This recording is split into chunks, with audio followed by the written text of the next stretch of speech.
ஒரு காலத்தில் இஸ்ரவேல் நாட்டில் நாசரேத் என்ற ஊரில் மரியாள் என்ற நல்ல பெண் வாழ்ந்து வந்தார்.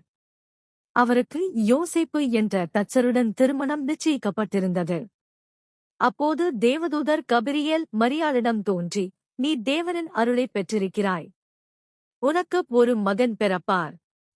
அவருக்கு இயேசு என்று பெயரிடுவாய் என்று கூறினார்.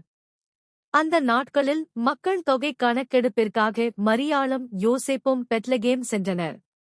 அங்கு தங்கையிடம் இல்லாததால் ஒரு மாட்டுத் தொழுவத்தில் இயேசு பிறந்தார். அவரை ஒரு தீவனத் தொட்டியில் படுக்க வைத்தனர்.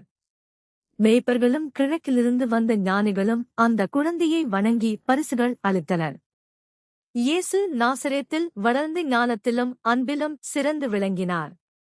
30 வயதில் தனது ஊழியத்தைத் தொடங்கினார். அவர் 12 சீடர்களைத் தேர்ந்தெடுத்து ஊராகச் சென்று தேவனுடைய அன்பைப் பற்றி போதித்தார். இயேசு பல அற்புதங்களைச் செய்தார். குருடர்களுக்கு பார்வை கொடுத்தார், நோயாளிகளை குணப்படுத்தினார், புயலை அமைதிப்படுத்தினார், 5 அப்பங்களும் 2 மீன்களும் கொண்டு ஆயிரக்கணக்கான மக்களுக்கு உணவளித்தார். அவர் எப்போதும் ஒருவரை ஒருவர் அன்பு செய்யுங்கள், மன்னியுங்கள், ஏழைகளுக்கும் துன்பப்படுவோருக்கும் உதவுங்கள் என்று போதித்தார். சில மதத் தலைவர்கள் இயேசுவை எதிர்த்தனர். அவரது சீடர்களில் ஒருவரான யூதாஸ் அவரைக் காட்டிக் கொடுத்தார்.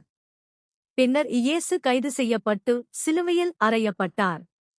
சிலுவையில் இருந்தபோதும், தந்தையே, இவர்கள் செய்வது என்னவென்று அறியாததால் இவர்களை மன்னியும் என்று ஜெபித்தார். இயேசு மரித்த பிறகு அவரை ஒரு கல்லறையில் அடக்கம் செய்தனர். கிறிஸ்தவ நம்பிக்கையின்படி 3ஆம் நாளில் அவர் உயிர்த்தெழுந்தார். பின்னர் தமது சீடர்களுக்கு தோன்றி அவர்களுக்கு ஆறுதல் கூறி நற்செய்தியை உலகமெங்கும் அறிவிக்கும்படி கட்டளையிட்டார். அதன் பிறகு அவர் பரலோகத்திற்கு உயர்த்தப்பட்டார்.